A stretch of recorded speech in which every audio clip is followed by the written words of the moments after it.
Welcome to ప్రజాప్రతినిధి news. Suryapet జిల్లా ఆత్మకూరు మండలంలోని నిమికల్ జెడ్పీహెచ్ఎస్ ప్రాథమికోన్నత పాఠశాలలో పనిచేస్తున్న పిల్లుట్ల శ్రీహరి ప్రధాన ఉపాధ్యాయులుగా పనిచేస్తూ అదే పాఠశాలలోని బయాలజీ టీచర్ అయిన ధరావత్ సుకన్యను గత కొంతకాలం స్కూల్లో స్టాఫ్ రూమ్ కి వెళ్లినప్పుడల్లా చేతులు తాకడం, శారీరక సంబంధం కోసం వేధింపులకు గురి చేస్తున్నారని ఆవేదన వ్యక్తం చేశారు.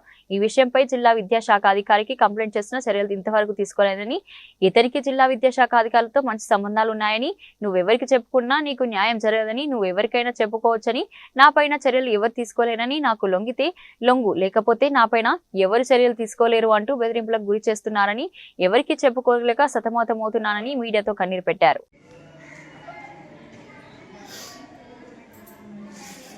ఇంకా చాలా విషయాలు కూడా చెప్పలేకపోతున్నాను సార్. నేను ఎప్పుడు కూడా నలుగురు సమాజంలో మాకు పేరు ప్రతిష్టలు ఉన్నాయి సార్. ఇలాంటి వ్యక్తి కోసం మనం బయటికి పోతే మన పరువు పోతుందని ఇన్ని రోజులు ఆలోచించాను సార్ నేను. అయినా కానీ ఎవ్వరు కూడా స్పందించట్లేదు సార్. స్టాఫ్ అందరితో కూడా బాగుంటాను సార్ నేను.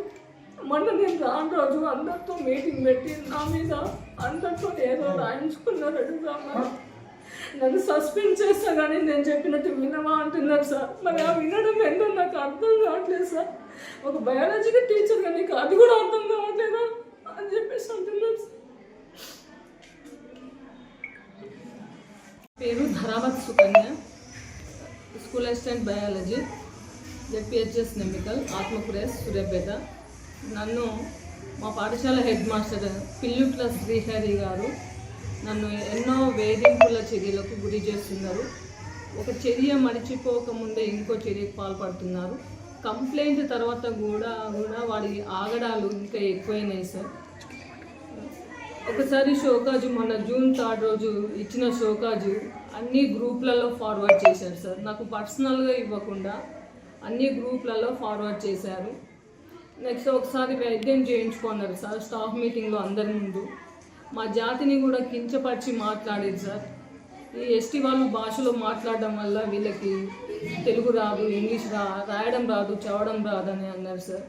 అందరి ముందు స్టాఫ్ అందరి ముందు ఈ తండావాసులు వారానికి ఒకసారి స్నానం చేస్తారు అని చెప్పేసి మా జాతిని కూడా కించపరచడం జరిగింది సార్. నేను స్టాఫ్ మీటింగ్లో మాట్లాడుతుంటే కూడా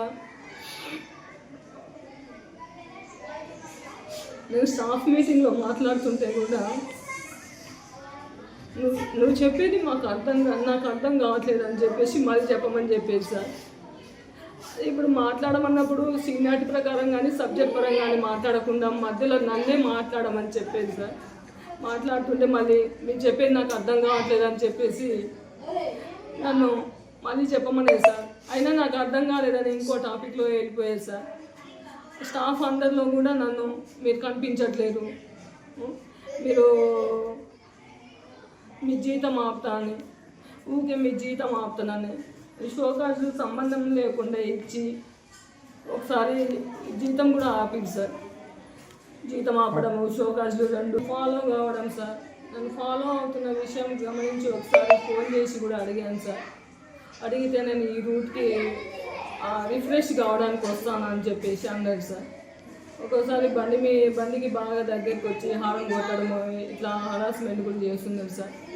మొన్న 14th రోజు జూన్ 30th రోజు కూడా ఒక బయాలజీ టీచర్ ఎందుకు ఎన్ని ఇబ్బందులు పడుతున్నావు, ఒక బయాలజీ టీచర్గా నా చర్యలు నీకు అర్థం కావట్లేదా, నేను ఇంతకంటే ఇంకా ఎలా చెప్పనని చెప్పేసి మిస్బిహేవ్ చేసింది సార్.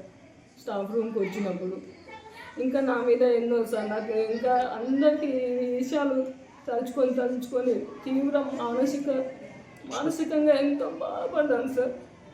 తీవ్ర మనోవేదనను అనుభవిస్తున్నాను సార్. నేను ఎవరికి చెప్పుకున్నా కానీ నాకు న్యాయం జరగట్లేదు సార్. అందరికీ కూడా కంప్లైంట్ ఇచ్చాను సార్. నాకు న్యాయం జరిగే వరకు పోరాడుతూనే ఉన్నాను సార్. ఉంటా సార్. బాత్రూమ్ల వైపు కూడా సీసీ కెమెరాలు పెట్టింది సార్. నా బండిని ఫాలో కావడము కొన్ని చాలా ఇక నేను బయట చెప్పలేకపోతున్నాను సార్. సమాజంలో మాకు పరువు ప్రతిష్టలు ఉన్నాయి సార్.